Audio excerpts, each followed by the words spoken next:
जय हिंद। इस वीडियो में हम क्लास 10 द्विघात समीकरण एनसीईआरटी बुक से क्वेश्चन को सॉल्व करेंगे। उससे पहले जान लेते हैं द्विघात समीकरण कहते हैं किसे। जिस पहले चर और अचर जान लेते हैं। चर यानी वेरिएबल। चर उसे कहते हैं जो जिसका मान आप न जानते हो, जिसका मान जिसका मान अज्ञात हो।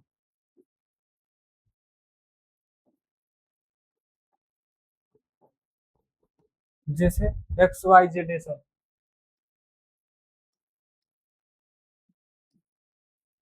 जैसे एक्स वाई जेड ये सब क्या होता है? चर जिसका मान आप नहीं जानते हो यानी अज्ञात हो, उसको चर बोला जाता है।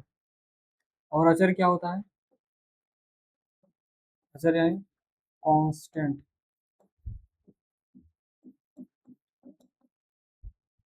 जो फिक्स, जिसका मान निश्चित।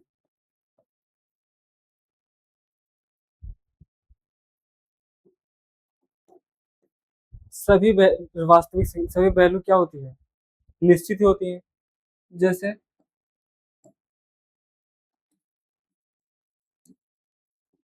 जैसे एक, दो, कड़ी में तीन, कड़ी में सात, 2/5, ये सब क्या है? आप इसका वैल्यू जानते हो तो ये कांस्टेंट टर्म है। और एक्स वाई जेड ये सब क्या होता है? अज्ञात होता है, तो इसको वेरिएबल बोला जाता है यानी चर। तो द्विघात समीकरण कहेंगे किसको? जिस चर का घात मैक्सिमम 2 हो यानी अधिकतम घात 2 हो, वह द्विघात समीकरण कहलाता है। जैसे देखिए,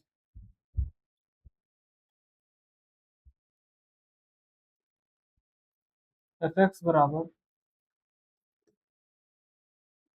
a0 plus a1x plus a2x² plus a3x³ plus dot dot an x की पावर है। जो a लिखा है ये कोई गिनती है, और एक्स वाई जेड ये सब क्या है? एक्स जो है वो वह चर है। ठीक है, तो यहाँ पे देखो चर की घात कितना है? 2, तो इसलिए द्विघात समीकरण बन जाता है। यानी एफ एक्स बराबर क्या हो जाता है? x² plus a1x plus a0। जो a1 और a0 है, a0 कोई कांस्टेंट वैल्यू है, और a1 इसके साथ, जैसे मान लीजिए आप x² प्लस 5x प्लस 2, अगर आप ध्यान से देखोगे जो a1 की जगह है ये सब है a a0 a1, ये सब कोई कांस्टेंट वैल्यू है। यहाँ पे ध्यान से देखो, a1 की जगह 5 है, तो जिसका अधिकतम घात 2 हो वही द्विघात समीकरण कहलाता है। इसका अधिकतम घात कितना है? 2। तो द्विघात समीकरण, पहले समीकरण और बहुपद में अंतर समझिए। जैसे मान लीजिए कोई लिखा है x²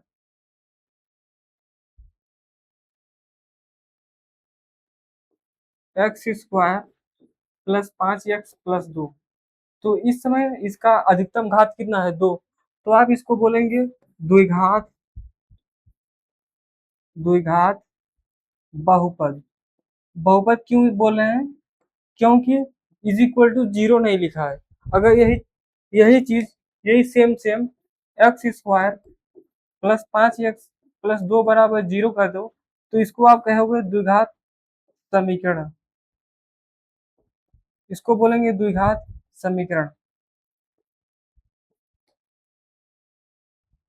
अगर यही अधिकतम घात 3 हो जाए, x² plus 2x² plus 5x plus 2, इसका अधिकतम घात कितना है? इसका अधिकतम घात 3 है, तो ये त्रिघात बहुपद है। और बराबर 0 कर दो तो त्रिघात समीकरण हो गया। तो द्विघात समीकरण का परिभाषा क्या हुआ? द्विघात समीकरण किसको कहते हैं?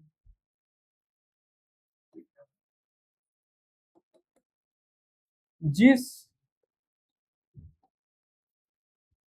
चर के अधिकतम घात 2 हो, अधिकतम अधिकतम घात 2 हो, जो कोई भी चर होगा उसका अधिकतम घात 2 हो, उसी को ही द्विघात समीकरण बोलेंगे। और रैखिक समीकरण किसे बोलेंगे? रैखिक रैखिक समीकरण या बहुपद। इज इक्वल टू जीरो लगा दोगे तो समीकरण बन जाएगा, अगर आप जीरो नहीं लगाओगे तो बहुपद बनाएगा। रैखिक किसे बोलेंगे? जिस चर की अधिकतम घात 1 हो, जिस चर के अधिकतम घात 1 हो।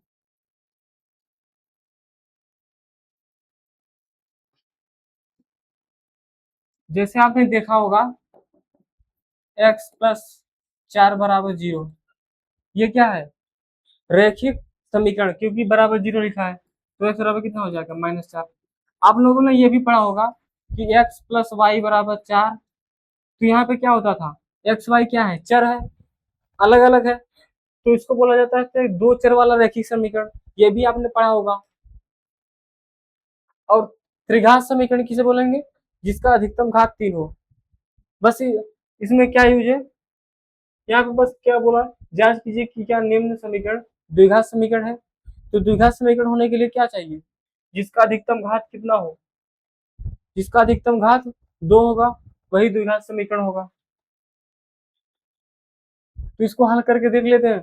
अगर इसका घात कितना हो, 2 होगा, तो द्विघात समीकरण कहलाएगा। तो a प्लस बी का होल स्क्वायर इसमें दिख रहा है।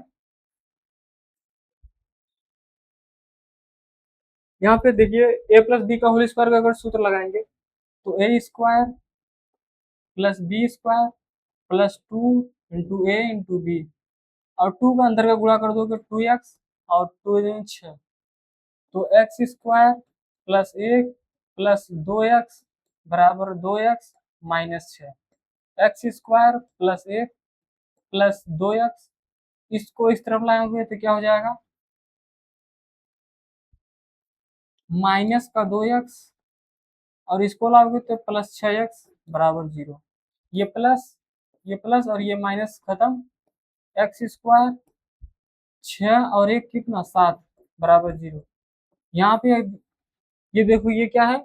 चर। चर का अधिकतम घात कितना है? 2। इसीलिए ये क्या है? द्विघात समीकरण है। द्विघात समीकरण है। द्विघात समीकरण है। कोई पूछे क्यों है? क्योंकि जो चर है x, इसका अधिकतम घात कितना है? 2। यहाँ पे y भी होता तो भी y z कुछ भी होता तो भी द्विघात समीकरण कहलाता, क्योंकि जो एक्स वाई जेड ये सब होता है वह चर होता है। चर क्या होता है? जो जिसका वैल्यू आप ना जानते हो, वही चर होता है। इसको हल करते हैं। X square minus 2x, minus 2 का अंदर गुणा करोगे तो -6, minus minus plus 2x, x square -2x, इसको इस तरफ लाओगे तो plus 6x minus 2x is equal to 0। X square ये कितना हो गया? -2 -4x प्लस 6 बराबर 0। यह भी द्विघात समीकरण है। क्यों है? क्योंकि जो x चर है उसका अधिकतम घात 2 है। अगर ये न होता तो ये हो जाता रैखिक समीकरण। क्यों? क्योंकि जो ये x है, x यानी चर, इसका अधिकतम घात 1 है। अगर 1 होता तब रैखिक समीकरण हो जाता। ये वाला क्वेश्चन दिख रहा है?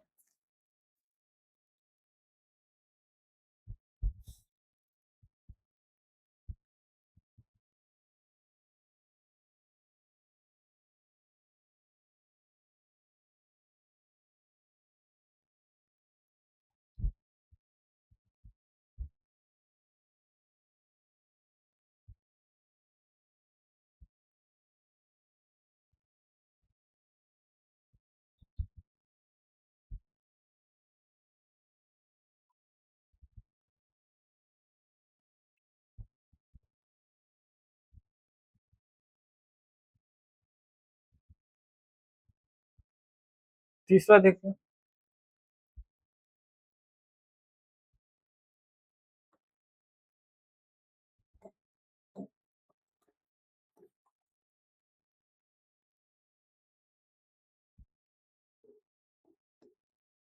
इसका गुणा कर देते हैं अंदर, इसका अंदर गुणा करेंगे तो x square plus x minus 2x minus 2, इसका भी अंदर गुणा कर दो, x square plus 3x minus x minus 3, x square 2 और ये माइनस 2, एक्स और माइनस 2 कितना हो जाएगा, minus x minus 2 is equal to x square plus 2x minus 3, x square minus x minus 2, इन सबको इस तरफ लाओगे तो minus x square minus 2x plus 3 बराबर 0, ये एक्स स्क्वायर ये प्लस माइनस का एक्स स्क्वायर से खत्म, और ये 2x और x माइनस 3x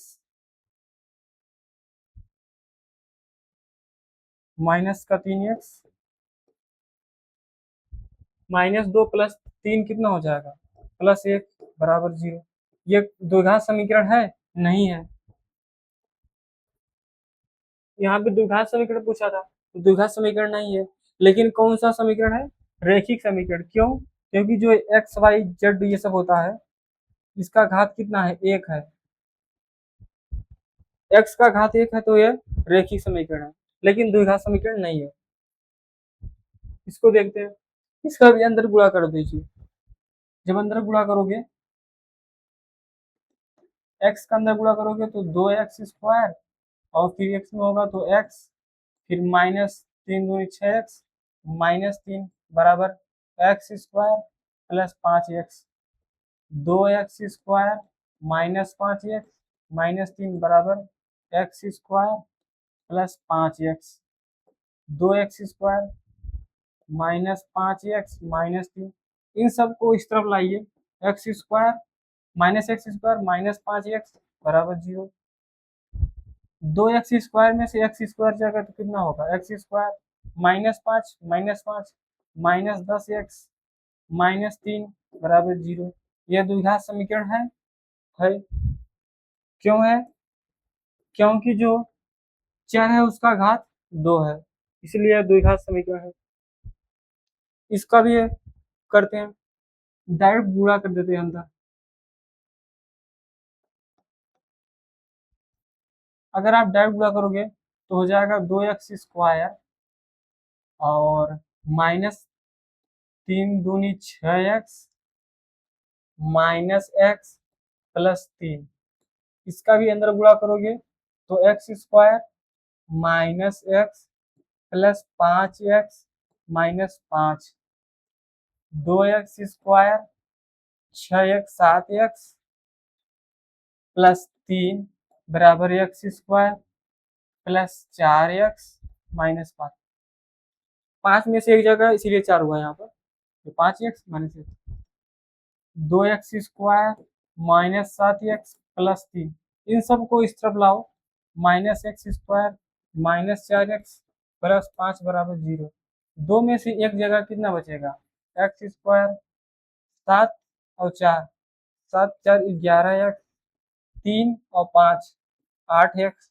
बराबर 0, यह द्विघात समीकरण है, हाँ है, क्यों, क्योंकि जो चर है उसका घात 2 है।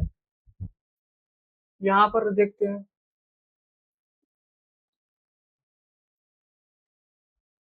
X square plus 3x plus 1, यहाँ पे a माइनस बी का होल स्क्वायर अगर आप सूत्र लगाओगे तो a square plus B square minus 2 into A into B, x square plus 3x plus 1 बराबर एक्स स्क्वायर 2 दूनी 4 और माइनस 4x,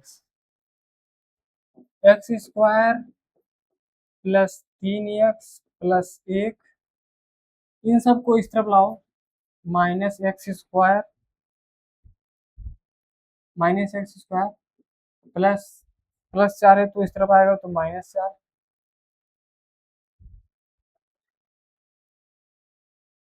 -4 और माइनस इस तरफ आएगा तो +4x बराबर 0। इससे ये खत्म, और 3 और 4 7x, 4 में से 1 जाएगा तो -3 इक्वल टू 0। यह द्विघात समीकरण है? नहीं है। कौन सा समीकरण है? रैखिक, क्योंकि जो चर है उसका घात 1 है। ये मत देखा करो ये जो गुणांक है।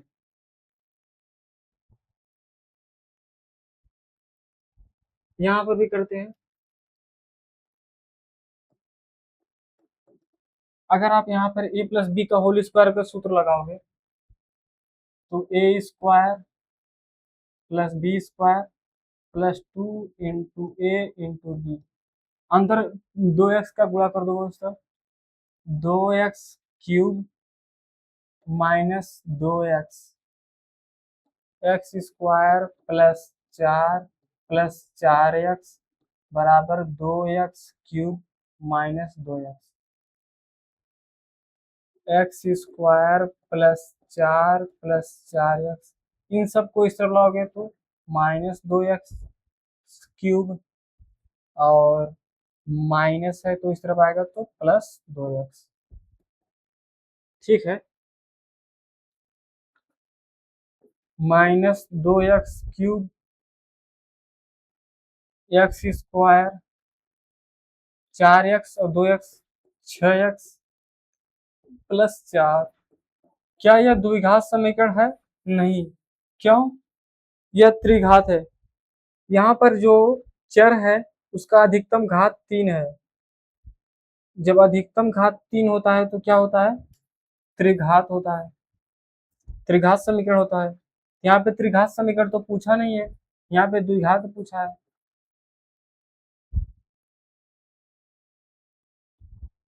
यहाँ पे द्विघात समीकरण पूछा है, यहाँ पे द्विघात समीकरण पूछा है ना, ये तो त्रिघात है तो ये द्विघात नहीं है। यहाँ पे चेक करते हैं,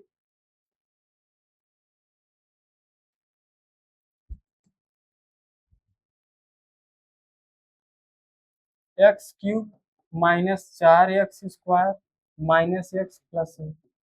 यहाँ पे a माइनस बी का होल स्क्वायर का सूत्र लगा देते हैं, a³ -b³ a³ -b³ -3 into A into B, कोष्टक में a minus B, x³ -4x² -x plus 1 बराबर x³, दो का क्यूब कितना होगा? 8। इसका मतलब होता है, पावर का मतलब होता है जो चीज लिखा हो वो चीज उतनी बार लिखकर उसका गुणा दो। 2 दूनी 4 दूनी 8,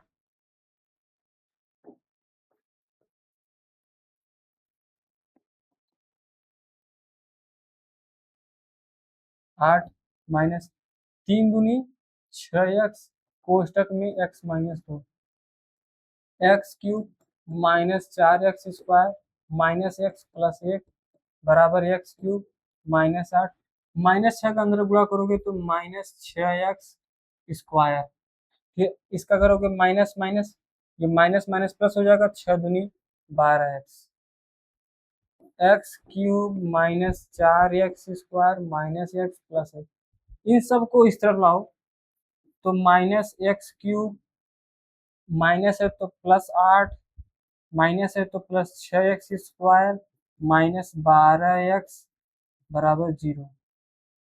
इससे यह खत्म, 6 में से 4 जाएगा तो 2x², 12 और 1 13x, 8 और 1 9,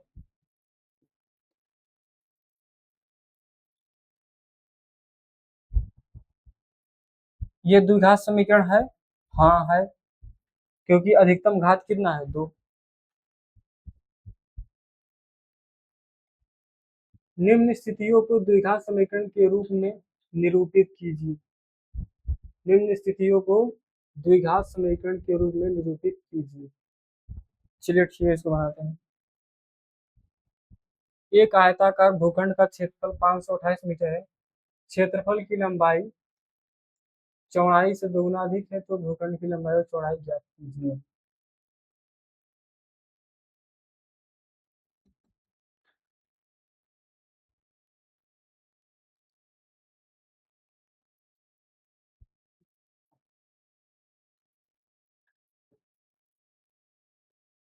ये लंबाई है, ये चौड़ाई है।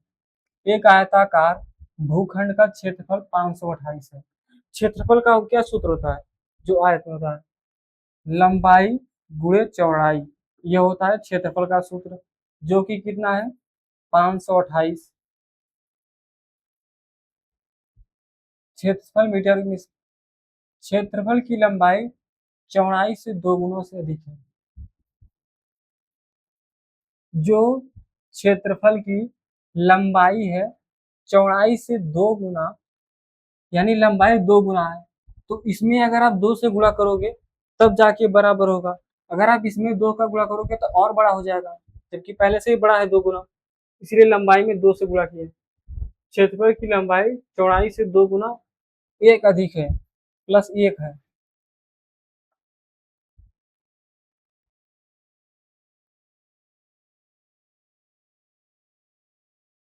प्लस 1,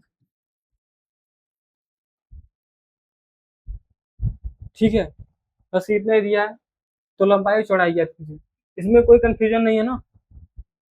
चलिए देखते हैं हम। लंबाई,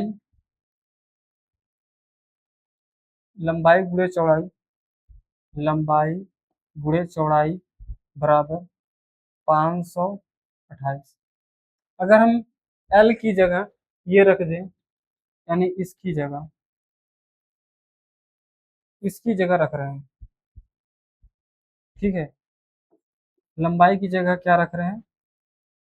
ये चीज, ये 2b+1। पहले ध्यान से समझो, जो आयत होता है उसका क्षेत्रफल क्या होता है? लंबाई गुणे चौड़ाई। तो क्षेत्रफल कितना दिया था? 528। उसमें बोला है कि लंबाई जो है चौड़ाई से 2 गुना अधिक प्लस 1 है। लंबाई अधिक है, अगर हमको बराबर करना होगा तो छोटे वाले में गुणा करना पड़ेगा, इसलिए चौड़ाई में गुणा किए। अब ये जो चीज है, दो चीज अगर सेम सेम कर बराबर, दो चीज एक ही जैसा कर दोगे तो आप उत्तर ला सकते हो। तो ये जो लंबाई का मान है इस समीकरण में रख दिए, इसको मान लो समीकरण 1, उसका मान लीजिए समीकरण 2। तो समीकरण 2 का मान समीकरण 1 में रख दिए। ये जो लंबाई का था, लंबाई गुणा चौड़ाई बराबर 528 था, तो लंबाई की जगह रख दिए 2b+1। अब हम 2 से इधर गुणा कर दोगे तो क्या हो जाएगा? 2b² प्लस b बराबर 528। 2b² प्लस b माइनस 528 बराबर 0। बुक में केवल इतना ही दिया उत्तर। कितना दिया है? इतना।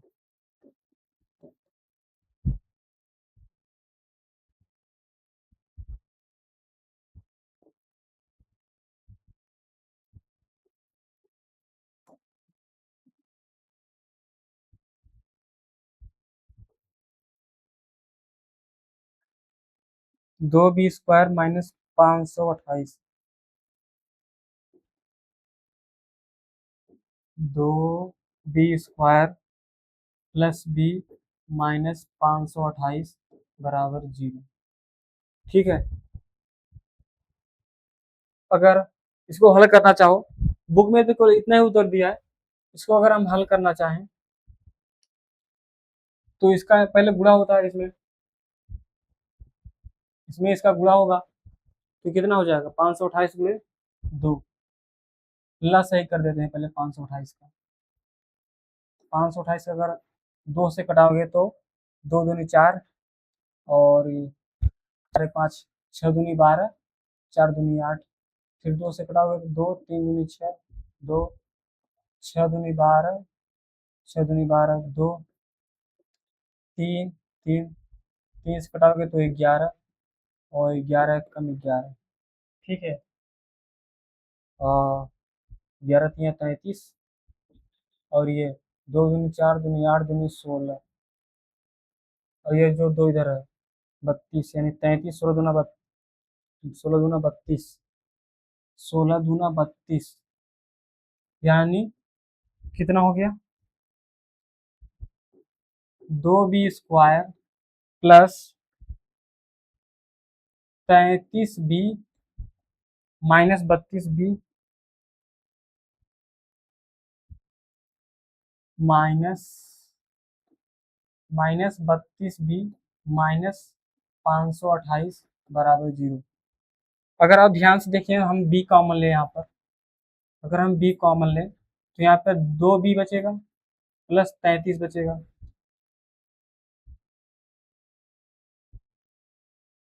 और अगर हम माइनस का 33 कॉमन लें तो यहाँ पर b बचेगा 32, 32 है तो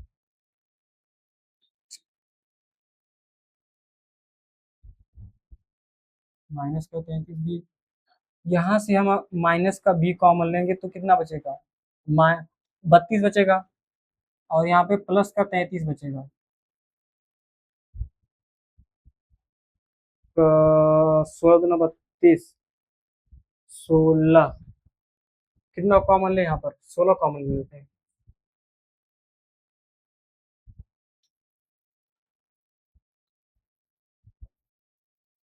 चलो जा यार,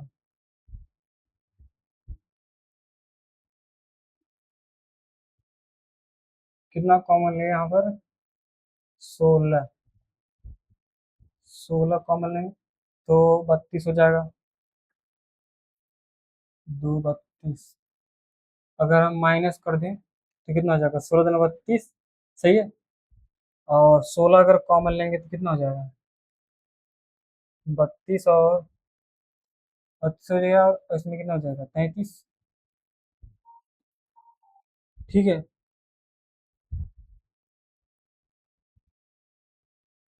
2b प्लस 33 कॉमन लें, और b माइनस 16, 2b, इसको लेकर हल करेंगे तो बराबर 0, 2b बराबर कितना हो जाएगा? माइनस का 33, तो b बराबर माइनस 33/2।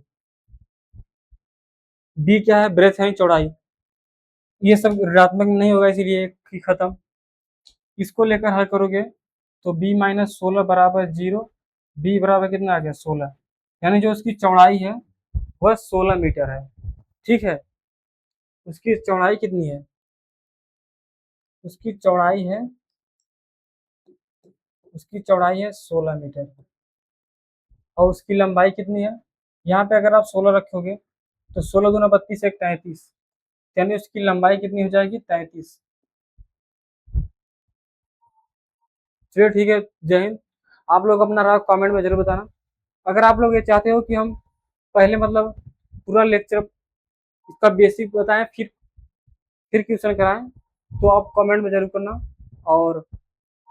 और भी विषय पढ़ने के लिए आप कमेंट में जरूर बताना, जैसे साइंस हो गया, और 11th 12th का मैथ भी, और को सब्सक्राइब करना जरूर करें। आप लोग सब्सक्राइब करना भूल